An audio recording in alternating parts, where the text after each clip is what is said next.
Hay un instante que suele durar menos de un segundo y, aún así, puede quedarse dando vueltas en la cabeza durante días. Estás contando algo que de verdad te importa. Ella te mira sin apartarse, dice apenas «entiendo» y coloca la mano sobre tu brazo como si quisiera detener por un momento todo el ruido alrededor.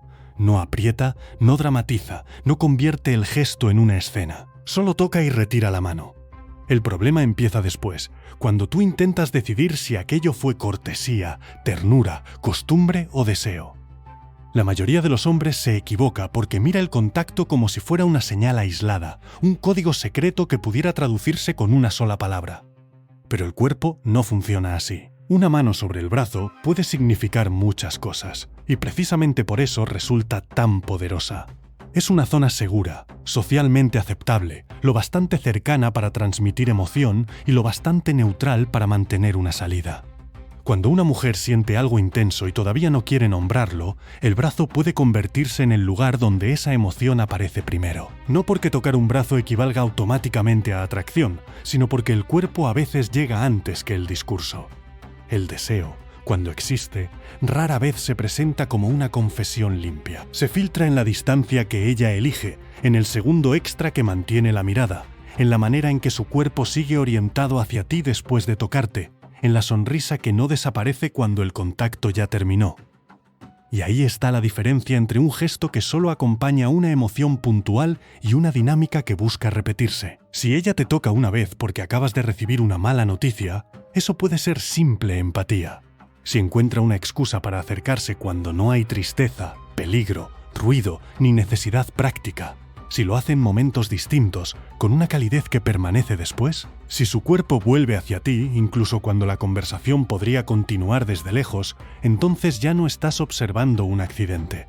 Estás observando una preferencia corporal. Y una preferencia corporal sostenida suele revelar algo que la persona todavía administra con palabras. Las 8 señales que importan no están en el toque por sí solo, sino en lo que ocurre antes, durante y después. ¿Qué emoción lo provoca? ¿Quién reduce la distancia? ¿Cuánto dura? Si se repite, ¿qué hace su mirada? ¿Cómo reacciona al notar lo que hizo? Si inventa nuevas oportunidades de proximidad y si su atención continúa anclada en ti cuando ya no existe ninguna razón para permanecer cerca. Ahí es donde un gesto deja de ser ambiguo y empieza a contar una historia. La primera clave está en el momento exacto en que aparece el contacto. Imagina que estás con ella en una cafetería casi vacía, no en una cita oficialmente definida, sino en uno de esos encuentros que podrían describirse como tomar algo para no darles demasiado peso. Le cuentas que rechazaste una oportunidad de trabajo porque implicaba marcharte lejos de tu familia. ¿No haces un discurso heroico? Incluso admites que quizá te arrepientas. Ella escucha sin interrumpir, mantiene los antebrazos sobre la mesa y, cuando dices «no quería convertirme en alguien que solo aparece en Navidad», responde con un «sí, te entiendo», muy bajo. Entonces coloca la mano sobre tu brazo durante un instante. Ese gesto comunica presencia sin robarte la palabra. El cerebro humano utiliza el tacto para reforzar conexión, atención y seguridad porque la piel convierte una emoción abstracta en una sensación concreta. Una frase como «te comprendo» puede sonar automática. El contacto, cuando surge de manera espontánea, añade cuerpo a esa comprensión.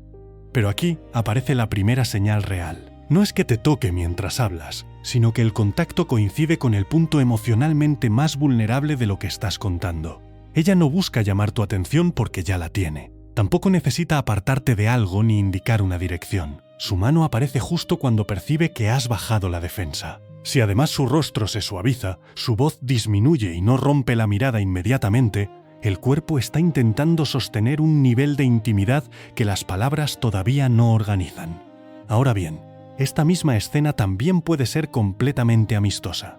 Una persona cálida, empática y físicamente expresiva puede tocar de esa manera a muchos amigos. Por eso la señal no termina en la mano. Hay que observar si ella parece emocionalmente afectada por tu apertura, si recuerda detalles de lo que dijiste días después, si te busca para saber cómo te fue, si esa cercanía se reserva especialmente contigo o forma parte de su estilo general.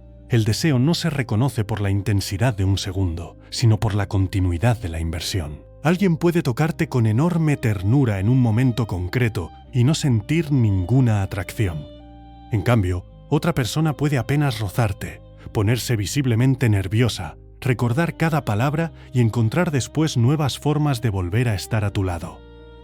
El gesto más pequeño puede tener más carga que el más evidente cuando el resto de la conducta lo sostiene. Por eso, antes de celebrar un contacto como prueba, mira qué lo precede.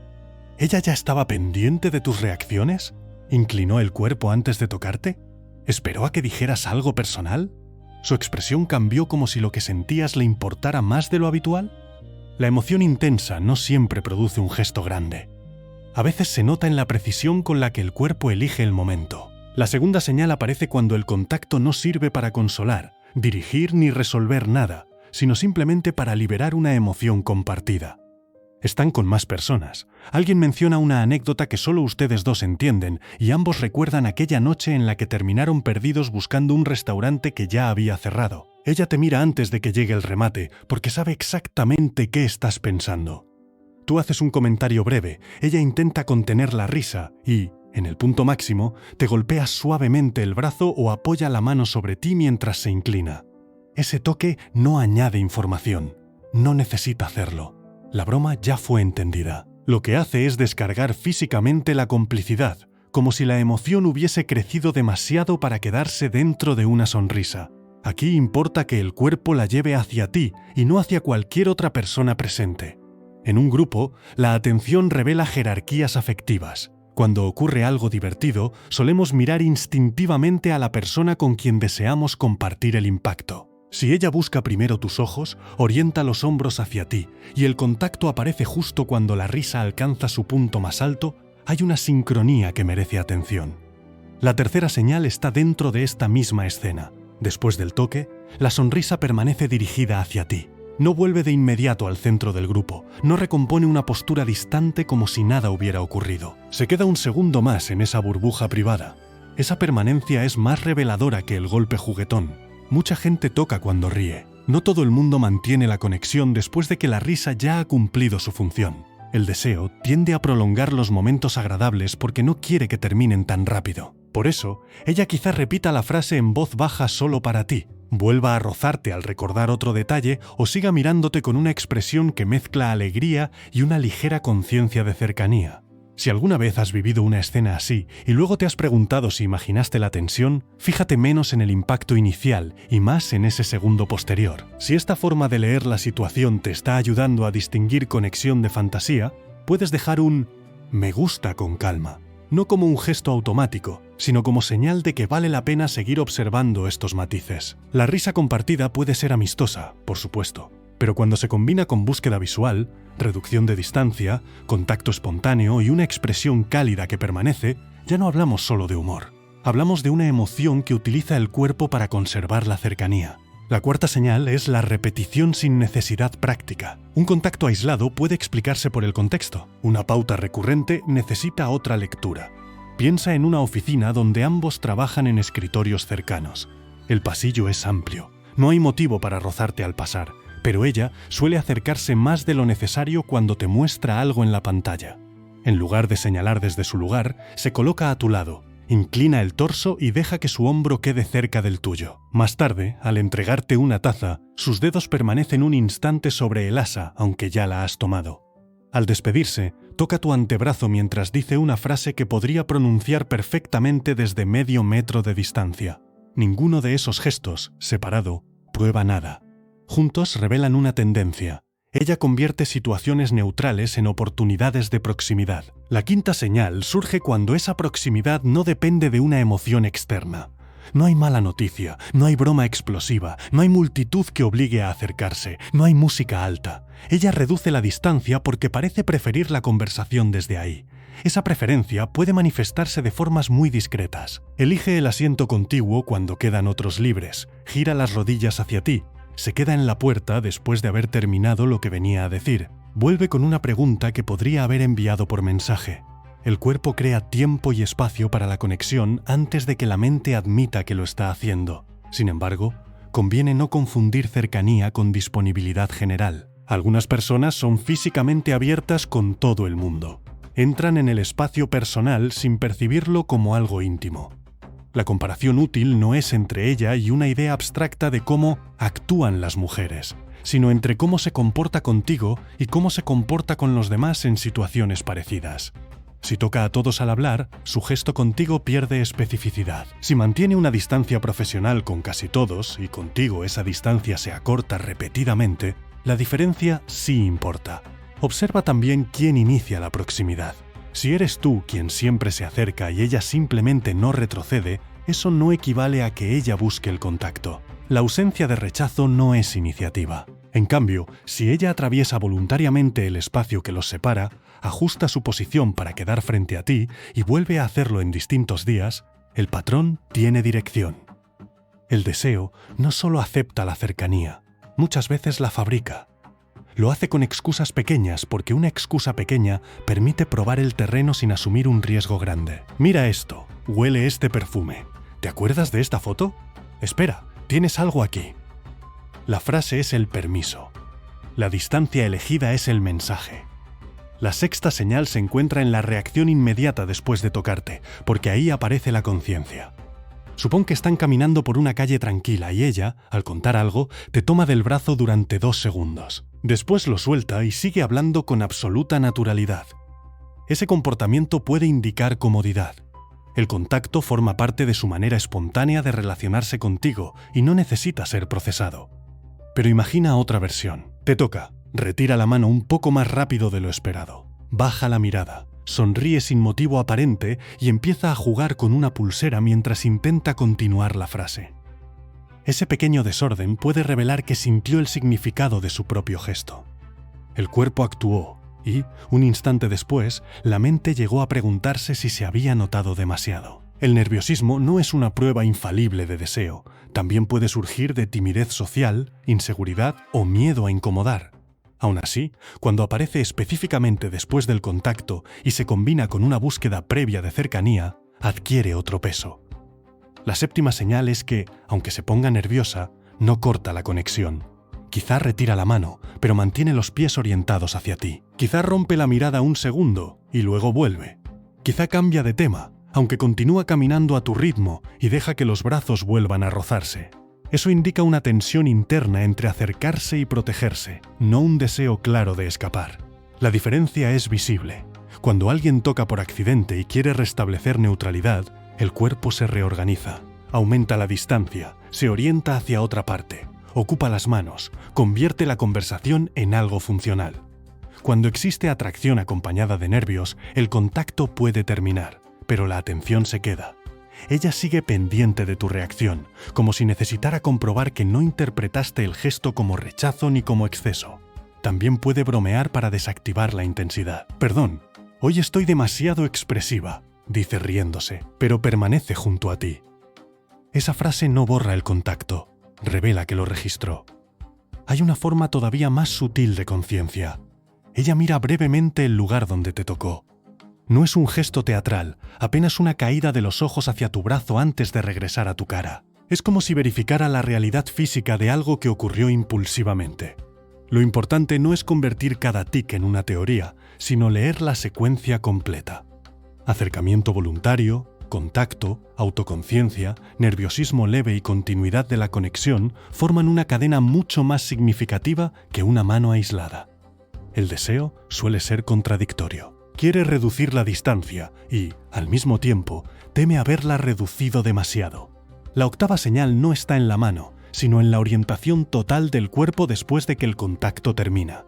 Están en una fiesta, la música permite hablar sin gritar y ella toca tu brazo para enfatizar una historia. Podría soltarlo, girarse hacia el resto y seguir conversando con todos, pero no lo hace. Mantiene el torso hacia ti. Coloca un pie apuntando en tu dirección y responde a las intervenciones de otros sin abandonar del todo la conexión visual contigo. En términos simples, su cuerpo te conserva como centro, aunque la situación le ofrezca varios estímulos. Esa continuidad muestra atención selectiva. La atracción no siempre se expresa con contacto prolongado. A veces se nota en la dificultad para volver a la neutralidad. Ella puede retirar la mano por prudencia, pero la mirada continúa donde estaba. Puede dar un paso atrás porque alguien pasa entre ustedes y luego recuperar la misma distancia cuando el espacio se libera. Puede iniciar otra conversación y, aún así, comprobar con una mirada rápida si sigues ahí. La señal no es posesión ni vigilancia, Es una especie de hilo corporal que no se rompe. Un contraejemplo ayuda a verlo con claridad. Una compañera recibe una llamada informándole que no consiguió el puesto que esperaba. Tú estás cerca, y ella, al terminar, te cuenta la noticia con los ojos húmedos. Pones una mano sobre su hombro, ella toca tu antebrazo y dice «gracias». Después respira, se aparta, busca agua y llama a su hermana. Ese contacto fue real, cálido y quizá profundo, pero su función terminó cuando recibió consuelo. No hay una orientación persistente hacia ti ni nuevas oportunidades de acercamiento. No significa que te rechace, significa que el gesto pertenecía al dolor, no al deseo. Ahora cambia la escena. Ella recibe una buena noticia días después. Te busca primero para contártela, vuelve a tocarte al celebrarlo, se queda cerca aunque ya terminó de hablar y más tarde encuentra otra excusa para regresar. El mismo tipo de contacto empieza a aparecer en emociones distintas: alivio, entusiasmo, complicidad, nerviosismo, ternura. Esa amplitud es reveladora porque muestra que no eres solo una figura asociada al consuelo. Eres alguien hacia quien su cuerpo se dirige cuando siente mucho. Cuando una persona te incluye repetidamente en sus picos emocionales, la conexión deja de depender de una circunstancia única. No se trata de que todo toque romántico deba ocurrir en escenas felices, sino de que el deseo suele buscar presencia en varios registros. Quiere compartir lo vulnerable, lo divertido, lo cotidiano y lo excitante. El contacto se convierte entonces en un puente recurrente, no en una respuesta puntual. Y cuanto más variado sea el contexto en el que ella vuelve a acercarse, más difícil resulta explicar la dinámica como simple casualidad. Aun con todas esas señales, existe un matiz decisivo. La cultura, la personalidad y el contexto pueden cambiar radicalmente el significado del tacto. En algunas familias, tocar el brazo, abrazar o besar en la mejilla forma parte de la comunicación cotidiana. En otras, una persona puede sentir muchísimo y mantener una distancia física estricta porque así aprendió a mostrar respeto. Una mujer extrovertida que trabaja en ventas quizá use el contacto breve para generar confianza con casi todos. Otra, criada en un entorno reservado, puede considerar íntimo incluso sentarse demasiado cerca. Por eso no sirve aplicar una tabla universal de segundos, centímetros o movimientos. Lo que importa es la desviación respecto a su propio patrón. Si ella suele ser expansiva, busca qué hace contigo que no hace con los demás. Quizá el toque dura igual, pero su mirada cambia. Quizá bromea con todos, pero contigo se queda después. Quizá abraza a muchos, pero solo contigo aparece nerviosismo. Si suele ser contenida, un gesto mínimo puede tener gran valor precisamente porque rompe su norma personal. También cambia el significado según el lugar. Un toque en una discoteca abarrotada puede responder a la necesidad de no perderte entre la gente. El mismo gesto en una biblioteca silenciosa, con espacio de sobra, tiene otra lectura. Un contacto durante una actividad deportiva puede ser funcional. Un roce buscado mientras esperan juntos, un ascensor vacío no lo es tanto. La relación previa también pesa. Entre amigos de muchos años, el tacto puede ser una forma estable de afecto sin tensión romántica. Entre dos personas que apenas se conocen, una cercanía repetida puede indicar curiosidad o una confianza acelerada, aunque todavía no deseo consolidado. Incluso la seguridad personal influye. Alguien atraído puede evitar tocar por miedo a exponerse, mientras alguien sin interés romántico puede tocar con total libertad porque no siente ningún riesgo emocional. Esta paradoja impide usar el contacto como detector infalible. A veces, quien más desea parece más distante y quien menos desea parece más cómoda. Por eso hay que observar si el gesto se acompaña de inversión, memoria, iniciativa, disponibilidad y coherencia. ¿Te busca fuera del contexto donde suelen verse? ¿Recuerda asuntos que no necesitaba recordar? ¿Hace preguntas que prolongan la conversación? ¿Acepta oportunidades claras para estar a solas? ¿Su conducta se vuelve más cálida con el tiempo o solo aparece cuando necesita apoyo? Quiero preguntarte algo concreto. ¿Alguna vez una mujer te tocó de forma aparentemente casual y solo después comprendiste, por todo lo que hizo a continuación, que aquel gesto tenía más carga de la que pensabas? Cuéntalo en los comentarios con la escena exacta, porque el contexto suele revelar mucho más que la conclusión. Hay otra trampa frecuente: interpretar el contacto desde el deseo propio en lugar de observar la conducta ajena. Cuando un hombre ya está muy atraído, su mente puede convertir cualquier proximidad en confirmación. Si ella le quita una pelusa de la chaqueta, piensa que buscaba tocar su pecho. Si le agarra el brazo al cruzar una calle, lo lee como necesidad de contacto. Si se sienta cerca porque no quedan más lugares, siente que eligió su compañía. El cerebro enamorado no inventa necesariamente los hechos, pero les asigna un significado favorable. Para evitarlo, conviene aplicar una prueba sencilla. Quitar mentalmente el toque y mirar si el resto de la interacción seguiría pareciendo especial. Supón que ella te rozó el brazo al despedirse. ¿Sin ese roce, también te buscó durante la noche? ¿Inició conversaciones? ¿Te hizo preguntas personales? ¿Se mostró decepcionada cuando dijiste que te marchabas? ¿Propuso volver a verse? Si la respuesta es no, el gesto quizá era solo una forma amable de despedirse. Si la respuesta es sí, el toque encaja dentro de una pauta más amplia.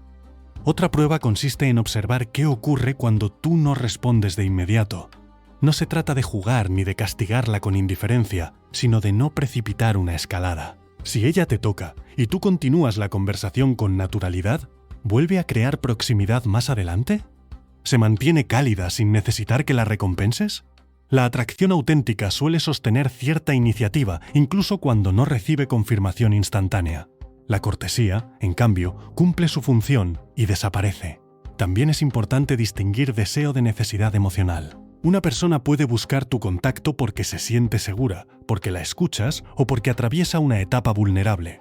Eso puede crear intimidad real sin que exista intención romántica. El error sería aprovechar esa apertura como si fuera consentimiento para avanzar. Una señal corporal nunca sustituye una respuesta clara cuando llega el momento de expresar interés. Leer bien no significa asumir derechos, sino elegir una forma respetuosa de comprobar la conexión. Puedes decir algo sencillo, sin dramatismo. ¿Me gusta estar contigo? ¿Te apetece que cenemos los dos el viernes? Esa propuesta separa la fantasía de la realidad sin obligarla a justificar cada gesto previo. Si acepta con entusiasmo y participa en concretar el plan, la conducta adquiere claridad. Si responde de manera evasiva, pospone sin alternativa o redefine el vínculo como amistad, entonces el contacto anterior debe leerse dentro de ese límite. La madurez no consiste en acertar todas las señales antes de hablar, sino en no aferrarse a ellas cuando la respuesta directa contradice la interpretación. Cuando las 8 señales se reúnen, la imagen cambia de manera notable. El contacto aparece en momentos emocionalmente precisos. Su mirada te busca antes o durante el gesto. La sonrisa o la calidez permanecen después. Ella repite la proximidad sin una necesidad práctica. Crea excusas pequeñas para entrar en tu espacio. Muestra cierta autoconciencia o nerviosismo al notar lo que hizo. Conserva el cuerpo orientado hacia ti cuando ya podría volver a una distancia neutral. Y la dinámica ocurre en contextos variados, no solo cuando necesita consuelo. Ninguna de estas señales por separado obliga a una conclusión. Juntas y sostenidas en el tiempo, describen una inclinación difícil de ignorar. Imagina una última escena. Salen de un restaurante con varios amigos. La conversación se divide y tú caminas un poco detrás. Ella reduce el paso hasta quedar a tu lado. Te pregunta por algo que mencionaste semanas atrás. Escucha tu respuesta y, cuando haces una observación que la conmueve, toca tu brazo. Retira la mano con una sonrisa contenida, mira al frente durante un segundo y luego vuelve hacia ti. Al llegar a la esquina, el grupo se detiene. Hay espacio suficiente, pero ella permanece cerca. Alguien propone ir a otro lugar y ella te pregunta directamente. «¿Tú vas?» No porque necesite permiso, sino porque tu decisión parece afectar la suya. Más tarde, mientras todos hablan, vuelve a compartir contigo una broma privada y el contacto reaparece en la risa. La escena no tiene una declaración, pero sí una coherencia. Su cuerpo te elige en la vulnerabilidad, en la diversión, en la transición y en la decisión. Eso es más significativo que un gesto espectacular. El deseo intenso rara vez se muestra como una actuación perfecta. Suele filtrarse en pequeñas preferencias repetidas que la persona podría explicar por separado, aunque juntas formen una dirección clara. Aún así, la observación más importante es esta. No debes obsesionarte con cada movimiento ni convertir la interacción en una investigación. Cuando hay interés sano, la dinámica tiende a volverse más fácil, no más confusa. La otra persona aporta señales, tiempo, iniciativa y oportunidades reales. No te obliga a construir toda una historia a partir de un roce. El contacto puede abrir una posibilidad, pero son la coherencia y la reciprocidad las que la vuelven habitable. La mano sobre el brazo quizás sea el primer idioma de una emoción, pero una relación no puede quedarse para siempre en ese idioma.